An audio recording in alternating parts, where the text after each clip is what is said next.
Okay, good afternoon, everybody. Welcome once again to the Meat and Potato Show, conservative talk and awesome rock. I am Christopher Mader, owner and creator of the Meat and Potatoes 2012 Conservative Media Network, and we are here at the studio at my home here in Worcester, Mass, and once again proving always that we are nationwide. Calling in for his third, fourth, fifth time. After three times, I lose count because this is a great guest. It's always a great guest.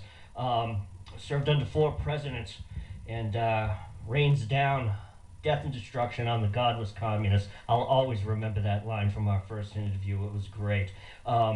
Ladies and gentlemen, welcome back to the show, Colonel Reid Reasor from Texas. Colonel, welcome to the show again.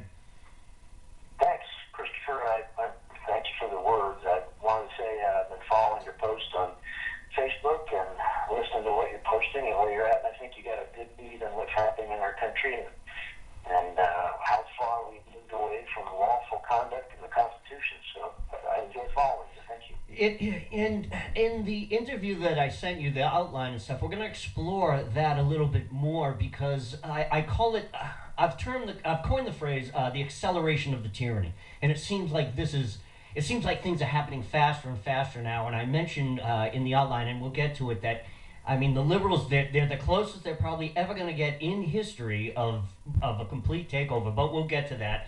And thank you for that. What I want to start off with is obviously Clive Bundy and Bundyville, and to a certain degree, it's almost become old news now. The situation hasn't completely resolved, but I mean, no sooner is this situation leveling out, but we learned that there's a similar attempt in your state of Texas along the Red River area, and I have some stuff here I want to look at. Texas officials are raising alarms that the Bureau of Land Management, on the heels of its dust-up with Nevada rancher Clive Bundy, might be eyeing a massive land grab in northern Texas. And again, it's along under-the-radar issues, caught the attention of the Texas Attorney General Greg Abbott. He fired off a letter and to BLM Director Neil Korn, saying the agency appears to be threatening the private property rights of hardworking Texans. And here we go again, Colonel. And what do you know? It's almost right in your backyard. What do you know about this? Tell us about it. Well, in Texas specifically, it's an aggressive agenda to decrease the ability of ranchers to be successful. There's nothing more you can say about it. It is truly a guise of Agenda 21, where the left, the folks there believe that the land is underutilized by ranching, and they know better in D.C. on what to do with the land. So if you're a rancher, or if you're trying to be prosperous with the new technology to bring oil and natural gas out of old wells, by using hydraulic fracturing, which is a recyclable effort. I mean, you fracture, you get the oil, and you bring all that water back up and recycle it. But the specific thing in the Red River is that is probably one of the more prosperous areas for a beef and cattle rancher.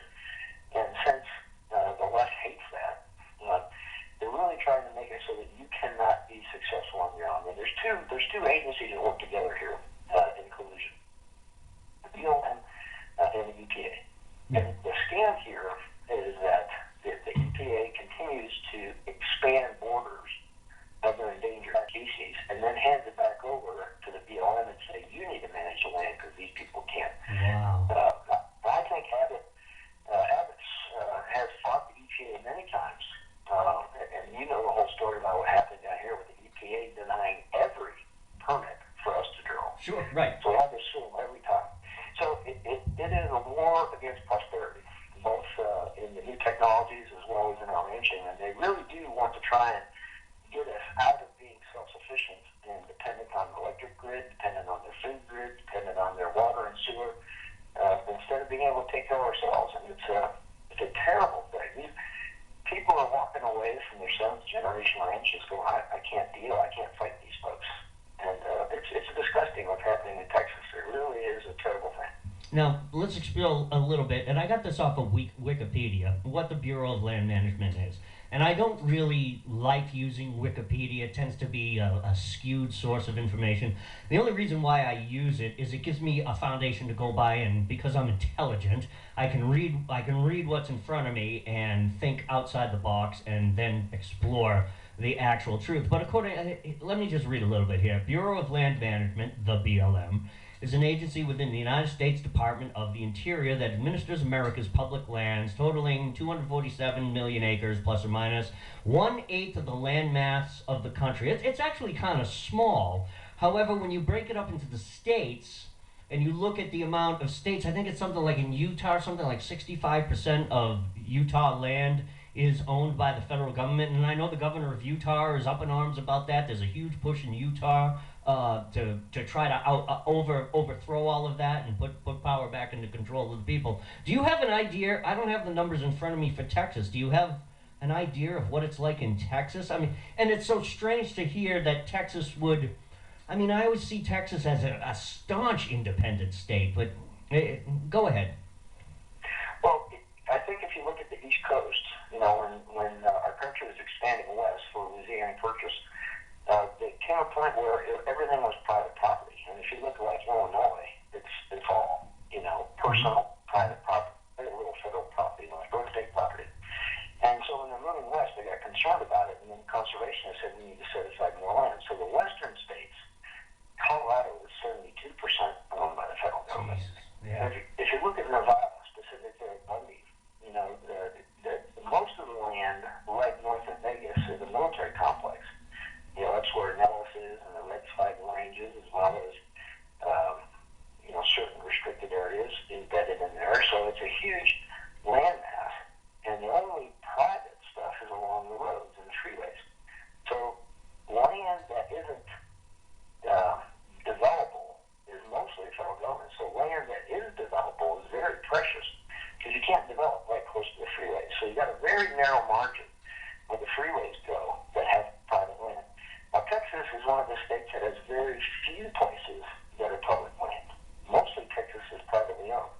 But there's a big push to grab land back that the federal government gets to manage. And they're doing it out in the plains, they're doing it in the north area by the Red River, and they're trying to do it down on the south borders, mainly saying that you ranchers can't have access to the river, to the Rio, even though your family's been here for 7 generations, because we need it for border control, even though they're not controlling the borders. So it's just ridiculous. The policy is punitive toward conservative states. And even though Nevada isn't a conservative state, what happened with Harry Reid there is disgusting. It really is. The guy is he's behind the whole thing. I mean, I'm almost wondering if there are mob ties with this guy. Well, we all know that the guy is mentally unstable. I think there's some mob ties. We all know about his, his son or his brother that's involved in the solar deal, which is part of the whole conundrum behind the Bundy situation.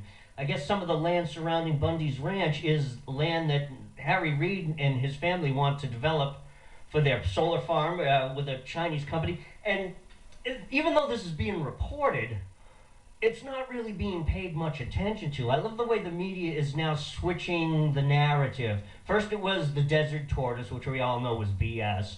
And now that the thing is kind of somewhat settled out a little bit, and they've lost the fight and lost the argument, it's turned into, and you've seen it, the New York Times horribly edited and cut up video interview of Bundy, and they make him sound like a racist. And I have a copy of the original clip. It's nothing like that of the sort. Does the guy use poorly chosen words? Possibly.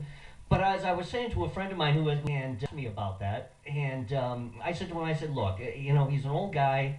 He comes from a different time, a different generation. He's from a different part of the country, and you can't really interpose our 21st century, our 2014 mentality of racism and political correctness upon a guy who's basically worked his whole life and lived his whole life independently. You can't do that. So when I see the way the media is skewing the whole thing, this is part of the controlling the message, isn't it? It most certainly is, and the media working in collusion with the government and with Harry Reid to control the narrative. The part that we have to really understand is the Bureau of Land Management does not have a warrant. And what I mean by a warrant is you get sworn in as a law enforcement officer responsible to a particular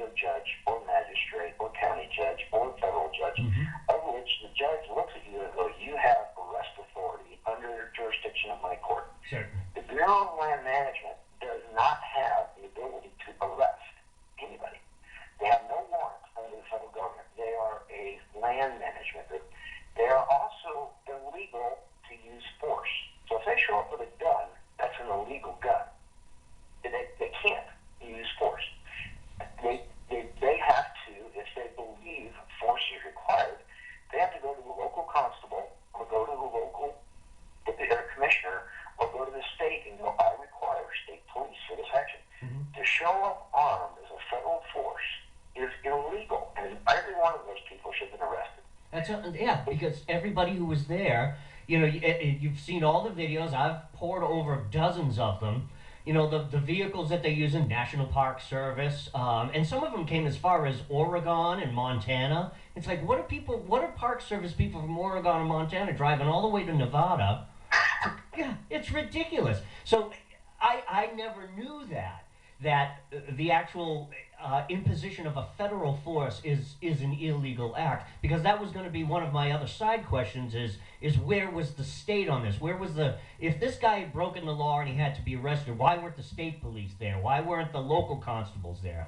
Go ahead. Maybe we should ask Senator Harry Reid why the state did not respond, why the state did not go and arrest the illegal EPA use of force, why the governor did not forcibly go down there and tear down that First Amendment restriction of the facility zone, and go, you are making an illegal act in my state.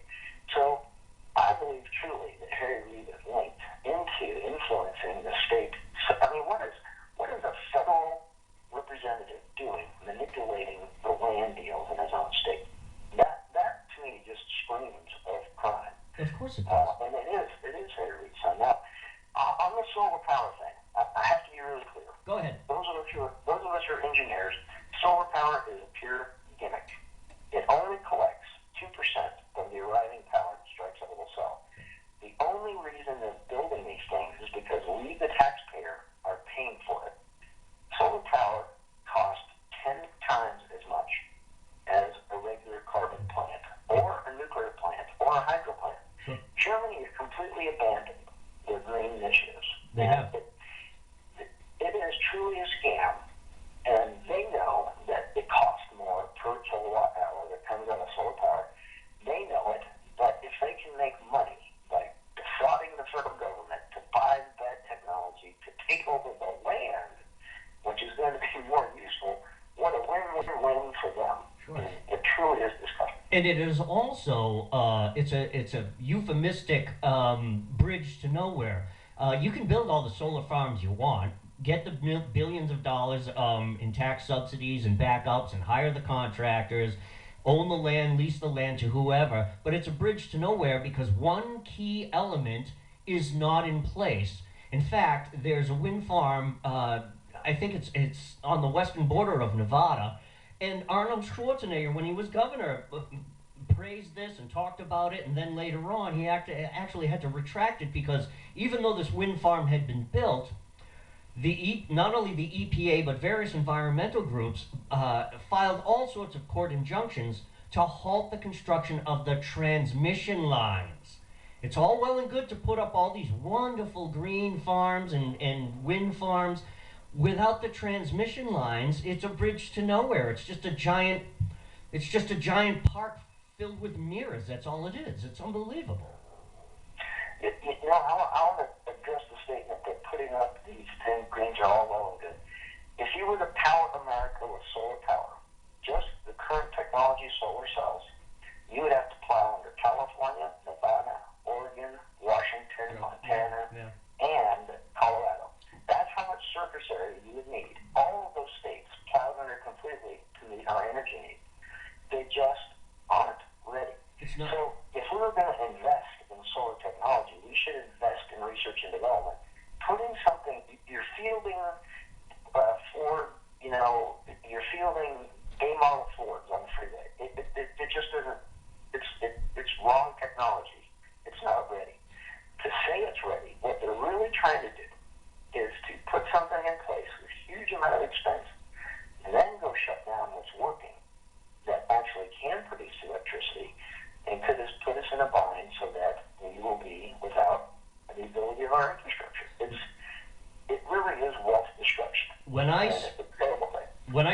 the John Birch Society, I did a an hour-long talk on solar and wind power last October.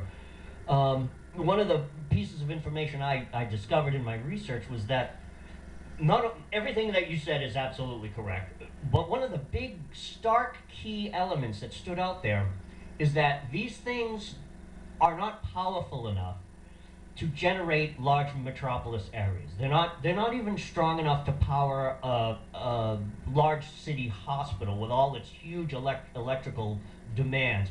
It certainly can't power an automotive plant or even a steel smelting plant or any type of large manufacturing plant. And what I had said in my talk is, look, I don't want to completely abandon the whole thing. If you want to put it on your house, that's your business. You want to put it on your business, that's your business. That's your money, you invest in it, go ahead. Will it offset your costs? Of course it will, a little here, a little there.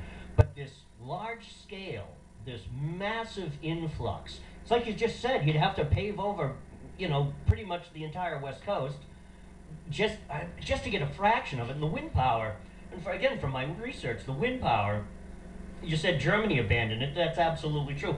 And other European countries are following suit also, because you're only getting anywhere from 16 to 24% out of a wind tower.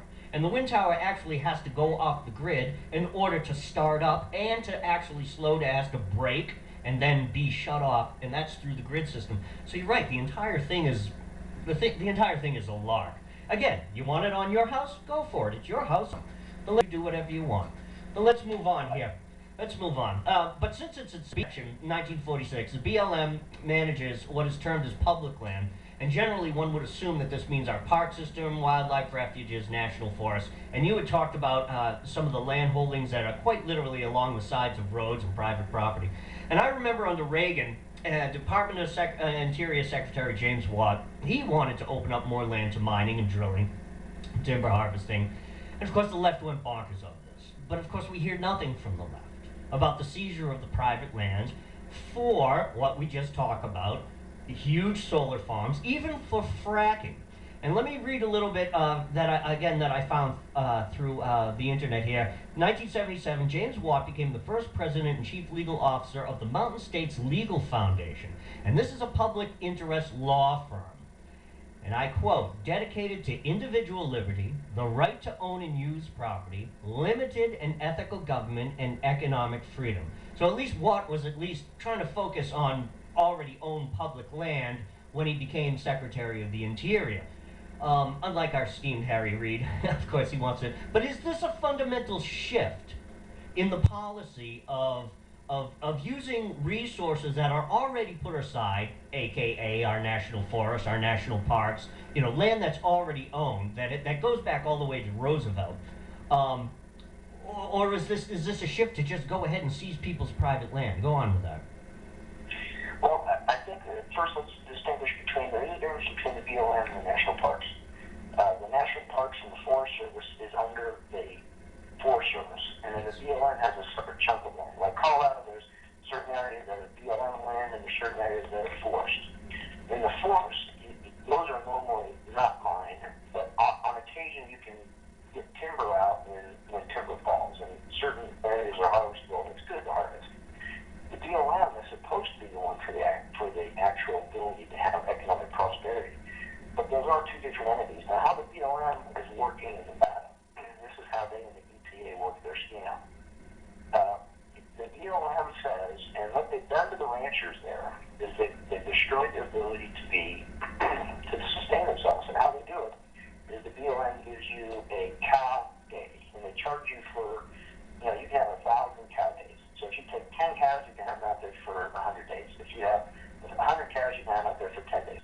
So you have a cow days. So the more cows you have, the less time you can graze them, which limits how big you can be. So they have that automatically makes the ranchers constrained. Then they constrain where the rancher can go, what type of cow it can be, and what areas it is. So the days have been coming down. Your cow days have been coming down. The size of you can graze has been decreased, and the type of cattle has been decreased, to the point that almost every rancher around the Bundy area is just sold out. Now, that was on purpose.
change the rules in the middle of the game. Exactly. So I'm sure Harry Reid had access to the EPA and said, why don't you, and they even listed Bundy's Ranch by name in some of the state legislation. We need to get rid of Bundy's, and so the EPA pushed the turtle into Bundy's grazing area. Bundy's like, I can't function, and I have this sheet that says I have this opportunity, but I'm sorry, I'm going to graze there. And I'm not going to pay ridiculous fees because your fees and everything are trying to get me off this land, and you got this guy offering me $3.2 million to lead. I think that's nuts. He knew something was up, and it's blocking the whole access to the project. That's when Reid probably had the president order the BLM to go enforce. Now, the BLM doesn't have snipers. They don't have armed guns. They had to hire those people. Those are mercenaries. Sure. That put a patch on. Military people running, ex-military people running around and saying, well, you go be a strong arm for me.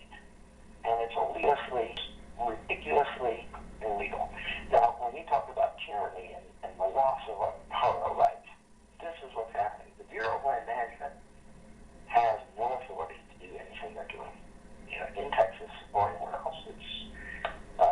It's ridiculous, and the EPA is in collusion with them. The Bureau of Land Management is supposed to be helping people succeed.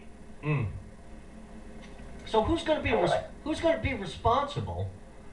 Who's going to be responsible for the cattle that were killed? And where are the indictments? Do you think they're going to come down? Do you think ICE is going to take this over? Or is it just going to turn into another IRS/Benghazi thing where the investigations stall for a year, they go on for a year and a half or 2 years. By this time, Obama's out of office. And then it just... Because this is the other thing, too. I mean, Nixon, and you and I talked about this, and I've done it with other guests. I mean, Nixon got impeached over 18 minutes of missing tape, for crying out loud. This is actual criminal activity right in front of our faces, and it's just crickets. That's all we're hearing from this. Go on. Well, as we talked earlier, what we've got truly 1980s style godless communist info, that we would think the Soviet Union was, the evil empire. I've got my propaganda, I've got my government control, I'm shutting down private free speech, I'm punishing people for wearing a mask, a clown mask. It's 1980s godless communism with 1960s radicalism and racial hatred combined with Chicago thuggery. Right. So, when I talk to congressmen, and I know Lamar Smith, my congressman in District 21, why hasn't this all for impeachment against Lerner or Sebelius or Sotomayor or Keegan for that matter? These people went out and said, I don't like the Constitution. You should just impeach that person. That's all impeachment is removal from office. And the House can impeach any federal employee. The fact is, not impeached anybody. They have been threatened. And you and I talked about the type of threat. It's a personal threat. And so what I think happened here is, I think Holder is probably involved in this as well. To even allow an armed, fully automatic weapon to show up in the hands of the Bureau of Land Management. Yeah. The Attorney General should have been right there and arrested every single one of those BLM people. It's right in the BLM regulations. You may not use force. That's unbelievable. This brings me to what I had said earlier. I mean, the left is the closest they've ever been in history to a complete usurpation of power and the destruction of our freedoms. But I think after what you just said, they're already here. It's already here, isn't it? It is. And what it is, and I believe, and this is something that's going to be tough for people to digest, if you look at the historical tools to turn a country into communism, you have to destabilize it and you have to have violence. Yeah. Then communism prevails. Yeah. That's the way Mao did it. That's the way the Bolshevik Revolution was. That's what happened in Vietnam. That's what happened in Korea. If you like to do communism, you have to destabilize and have violence. And then promise stability and safety to control.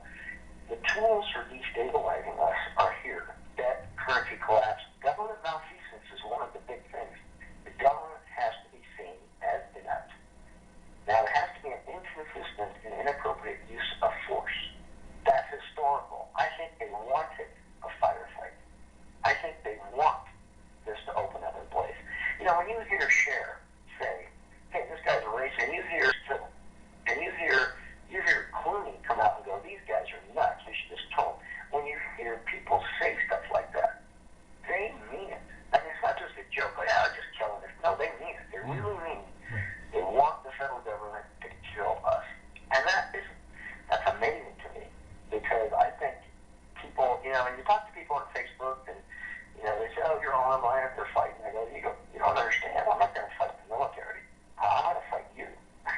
Right, right. If it comes down to shooting, you always have to understand your enemy, and you have to understand the enemy is this theology that's driving our country into communism.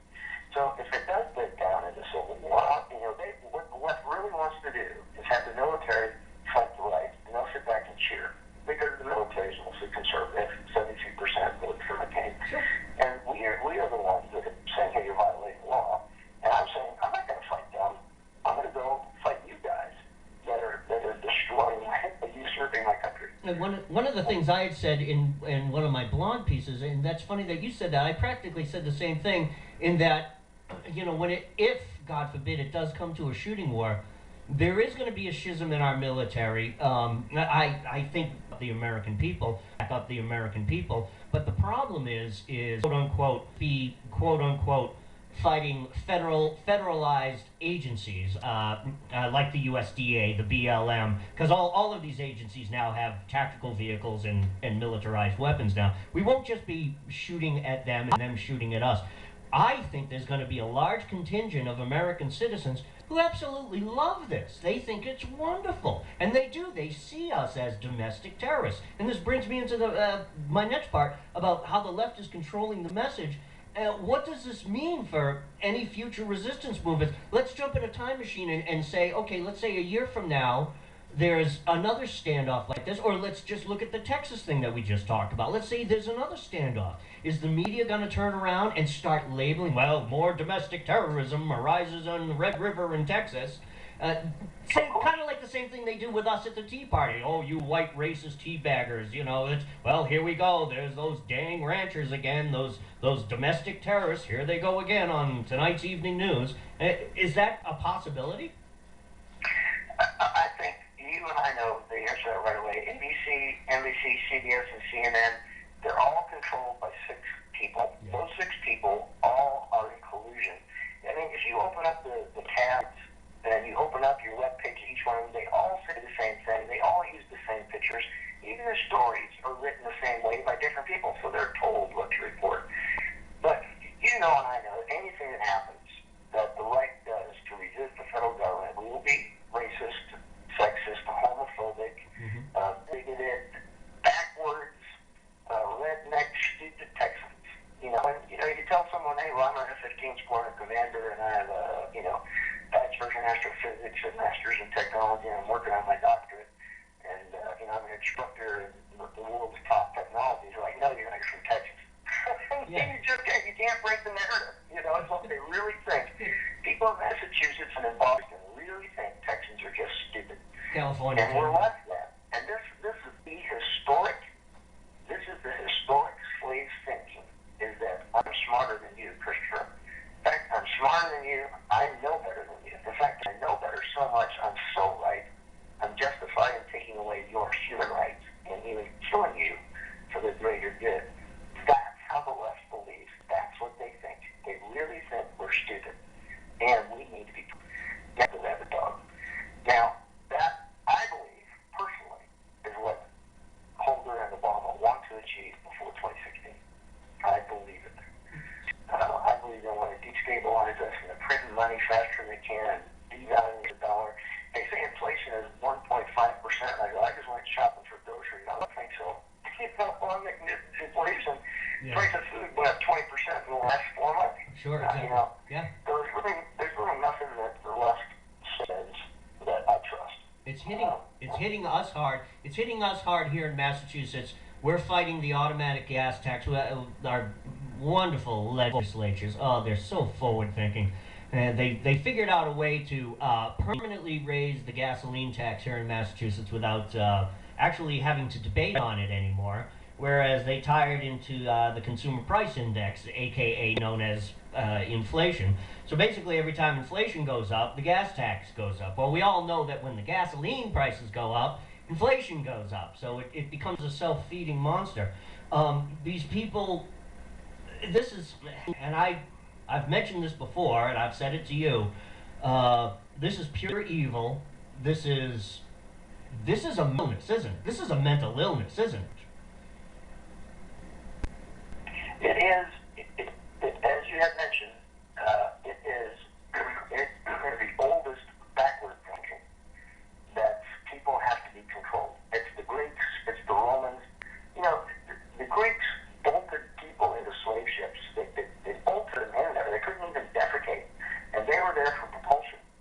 just going to roll until you're dead. And then when you're dead, I'm going to kick you off and put another dude and bolt you in place. And that was it wasn't criminals that were doing it. It was just people in society. So we need propulsion, and for the greater good, you're going to die for us. That's and that thinking, that is the way they think. And they really believe that they have a higher moral purpose. It still permeates today. Rockefeller gave a speech a little while ago about population control, about how it's going to, our so-called explosion in population, possibly about 8 to 9 billion people by 2020.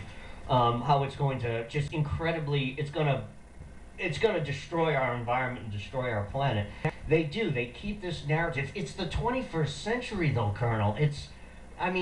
You would think that people would be more enlightened about the actuaries that are going on out there, that this is complete. And it brings me back to what I said about the shooting war. We're going to also be shooting at a bunch of people who are firmly convinced about this. They're convinced that this is right and good. We got to do this for the greater good. And what they don't realize is their own history is that, once they're all done rounding up you and me, they're going to turn around and they're going to start rounding them up too. It's like, wait a minute, I fought on your side. Yes, but you said this on Tuesday. And it turns out that you wrote a letter to your uncle last week and you were saying anti-communist things. So, because you know the history of communism, you've studied it. Once the Iron Curtain fell and they took over Eastern Europe, all the so-called people who helped fight in the Russian army and destroy Germany and take over the Eastern Europe, eventually they found themselves in an interrogation room. And these people believed in communism.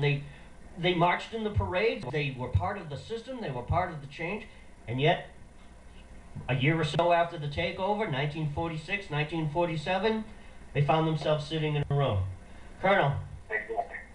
Exactly. And people don't understand because they haven't lived under communism, or they haven't talked to people in Poland, or talked to people in East Germany, or talked to people in Czechoslovakia, and look at what happened to those people. Those people, their societies were put on freeze for 60 years.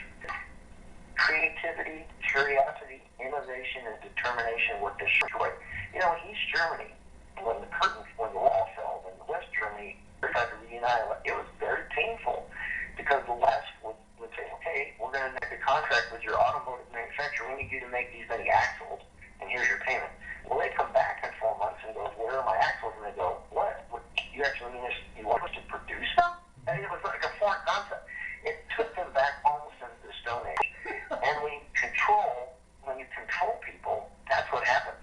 And I think the left is starting to get a taste that they're being kind of used a little bit, because now they're being told what to put in their movies. I mean, you better push a bomb here in your movies. And you don't want to take creative people and tell them how to be creative. As soon as you do that, you're going to lose them. So, I'm very excited that Valerie Jarrett is going out and telling Hollywood, you need to put these things in your movies. And Hollywood's going, get out of here. Because now they're starting to realize, look, when the curtain falls over us, it will be on us, too. You're exactly right, Christopher. They think that they're only going to control us conservatives. They are so wrong when they read liberal house and come into their liberal house and go, they only have 2 children. It's called the Cloward-Piven model. You overwhelm the system. I'm sorry, but yeah, I was just thinking out loud. You overwhelm the system. You push this giant, all top-down government control. Eventually, things start to collapse, and then the left. You're right. The left realizes it's like, wait a minute, we're being caught in this flood also. Yeah, and then they're going to. Although some of them will go, yay. I think right now, 30-some% still think Obama's a great guy, and 62% think that he's just lying his teeth off. So, I think there's 38% that actually think that communism control is better and will cheer. I mean, they're giddy in Boston right now. They're just happy as pigs. I mean, they're just thinking it's the greatest thing since sliced bread. We could throw away this stupid Constitution, and the separation of power things is dumb, and state rights, the federal government supreme, and we, Bostonians, since I happen to go to Harvard or whatever, I'm the one that's going to control. You don't understand. We are all going to be controlled. And you might as well we've already kissed our Bill of Rights goodbye. I mean, when you arrest or order, there is no first. That's not the freedom of the press. Technically, what I'm doing, with this radio show. I've talked to other bloggers, I've talked to other citizen journalists, and I was on Red State Radio a couple of weeks ago with Stephanie Davis, and we didn't really cover this, but we're going to cover it later on. It's going to be a recurring thing going on with the Meat and Potato Show and with Stephanie's show. We're going to appear on each other's shows at least once or twice a month in the months ahead. That technically what we're doing under liberalism and some of the new plans, and Feinstein is behind a lot of this, what we're doing is illegal. I mean, because we're not so-called professional journalists, because we do not have a quote-unquote BA or an MA or whatever from some college saying, yes, ipso de facto, you are now a journalist. You've graduated college. I'm not allowed to do this, according to these people. It's... Well, I think you're allowed to do it, but they are allowed to come and arrest you because you not being a journalist, because you're not being paid and you haven't been under the syndicated news of the Associated Press. You're doing this show, and other people are doing the same thing. Hank and Tony out of California and San Diego and other shows that are great people. Every one of you will not be protected if they don't like what you say. So they can, right now, according to Senator Feinstein's rule, bash down your door and arrest you because you said something that they deem as terrorist. Apparently, Harry Reid says that if you choose to not obey the BLM, you're a domestic terrorist, even though they showed up with fully automatic, illegal weapons. See, I don't understand why the mainstream news, even Fox News, hasn't dialed into the fact, we had our state congressman, Stockman, wrote a letter to the BLM and said, what you're doing is illegal. Here's the sections that say you may not use force. Why isn't that splashed all over the news? Even Fox News won't touch it. It's all controlled. And part of me realizes, Fox News is also controlled by one of those six guys. It kind of gives you the illusion that there's a choice, that Fox News should be right there blasting away going, look, you guys are here with fully automatic sniper, military-grade snipers with sniper shooters pointed at these Iranians. It's disgusting. Yeah, just innocent Americans. They want us to shoot first. That's what this is all about. That's my fear, is that further down the line, again, future resistant movements, is that somebody, and I'm going to use the term our side, somebody on our side is going to shoot first, and that's all they're going to need. That's all they're going to need. It's unbelievable. In fact, when you think about the shot heard around the world, the start of the revolution, personally, I think that's, I don't know. I've studied a lot of the revolution. That nobody knows where the shot came from. Nobody even really knows if it was even true. I know what some people have written in their diaries and stuff from the time that a shot rang out. Nobody knew where it came from. It's like the Boston Massacre. Nobody knew who fired first or who tempted them first. But that's history. We look at it through the rose-colored glasses of history, right? But if we were back at that time, I'm sure that was the narrative. Oh, they shot first, therefore we're under our legal rights to go in and invade and take over their cannons and take their powder in Concord and Lexington. We have every right to do that. I'm wondering if the same thing will happen, that something will happen in one of these future resistant movements. Somebody will fire, whether it be them or us, and that's all they're going to need. That's all they're going to need. They're going to say, oh, look what happened at such and such ranch last week. Shots rang out. This side opened up fire. Now, see, we've got to roll in and do something. Well, it's like that march that's coming up on May 16th on D.C., the Patriot March. Yeah. I was contacted by the president to go down to run security for that. And I said, ma'am, I'm going to be honest with you. I would probably show up armed when there's an opportunity to actually take back something for real. But if you're going to have me there running security, you understand that all that is to try and keep our side calm, so that our side doesn't do anything. So if you're running security, kind of put in a place between the feds who are going to show up armed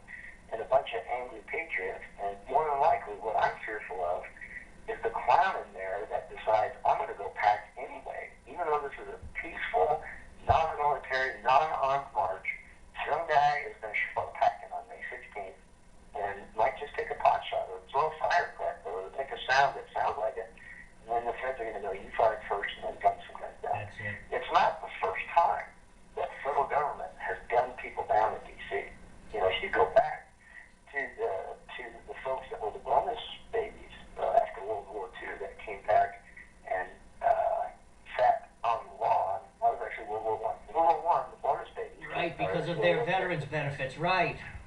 Right. And they never paid them, so they went and sat, and they were shocked, and people who were doing it were, Patton was doing it, and, he was a colonel at the time, and he went down and actually, took some violence to people. And so it's not the first time the federal government has actually going to use force to people in the mall and jam people around. So I'm fearful. I'm fearful for exactly what you're saying. No matter who does shoot first, the media will say it was. Of course they And will. it was a white, male, Christian conservative, Tea Party guy like myself or you. Yeah. Even though we might not even be there. There's Christian or Reasor, open fire first. I was down in Texas visiting Reid in Austin. The narrative will be manipulated. Yes, So it will. It will. Manipulate the action. That's the title of one of my new playlists I'm putting together on the YouTube page. Yeah, manipulate the action. Colonel, how does it feel now? I mean, you're out of the race. How's it feel? I mean, do you miss being in the race? Do you miss the action going on there? And what are you doing right now? I know you said you're going for your master's or something. Talk about what's going on post-election for you. Well, I'm finishing up my doctorate in neuropsychology, but I'm working with Reid here in Austin. He's the Tea Party director, and he's also the regional director of several Tea Parties across Texas. So he's asked me to work with him on Region 6 and kind of be the director of the local Tea Party and draft legislation for Texas. Some of the things we're going to try and accomplish is higher education reform. Amazingly, Harvard, if you can believe it, did it voluntarily. Yale did it voluntarily, where they said, here's your student bill of rights. You may not persecute me from my religious or political beliefs. Amazing that that's not the law. So you can right now go in and go, I'm a white male Christian, or you guys can go back on your paper just, because of who you are. I don't like the way you wrote this. Which happens all the time. People don't admit it. It happens all the time. And the second one is, professors can present whatever wacky theory they want, but they have to teach the academic database. They can come out and say, hey, we're all born genderless beings, and you can be 2/3 male and 1/3 this and 1/3 transvestite. However, most of the research says you're born solidly gendered, male and female. And actually, the male and female brains are vastly different in construction. That's what Harvard Medical says. That's what Cal State Irvine said. So what we're saying is you can't lie. You can present whatever theory you want, which is good. I mean, we should be open to theory. That's what the university is, and it's a universal instruction. So we're trying to stop the propaganda. That's the first one. The second thing we're going to be working on is people are being taxed out of their homes in the cities, and it's happening in Boston. It's happening here in Austin. As the property rates go up, the property values also go up. And people on fixed incomes are being taxed out of their homes, and that causes gentrification, and people lower income or fixed income are all moving into one area of the city and the lower areas, and once you combine that stress together, that's where most of the crime starts. Sure, that's exactly. So we're trying to get it so that as your tax, kind of what you have there is the graduated tax rate of your gas. What we're saying is the tax rate will decrease as your value of your home increases, so that you have a bill for the rest of your life. So we're trying to do that, but Austin has got liberal control, and it's tough. It's tough to get in there, but I've had a couple of people ask me if I would think about running for Congress, and just going to keep my head to the wheel and do the best way I can to serve the people and protect the Constitution, and keep getting the word out on shows like yours and keeping as busy as I can. Sure. Excellent. Colonel, thank you so much. Thank you so much for coming back on the show. Send me in an email some of the information that you just said just 5 seconds ago. Give me some links and stuff. Everything, of course, will be shared and posted so that other people can read it, get hold of you, that kind of thing. And yeah, good luck. Thank you so much for coming on to the show. I know you're a busy guy, and yeah, enjoy your day, sir. Thank you so much for being on the Meat and Potatoes Show, sir. Christopher, it's always great to talk to a patriot fight for our country. I appreciate your work, sir. You take care. Thank you, and you have a good day. Ladies and gentlemen, Colonel Reid Reasor from Texas. Colonel, I will talk to you on the flip side, sir. Yes, sir. Good day. There we go. There we go. Another wonderful talk with the Colonel. I love talking to this guy. Ran for Senate against John Cornyn. got edged out in all the primaries and the delegation process. It seems to be there's another paradigm that seems to be going on. Maybe we're seeing it here in Massachusetts too. When we look at the Baker Fisher conundrum that's going on, and yeah, it seems the GOP is just hell bent on getting more like-minded individuals instead of actually trying to shake up the system, like they did with Ronald Reagan, and like they did with Newt Gingrich. And you know, I know there's some people that have differing views on those two individuals, but I've read all of their books, and they definitely shook up the system. And we'll be talking with the Colonel more as time goes on. Christopher Mader, The Meat and Potatoes Show, conservative talk, and awesome rock.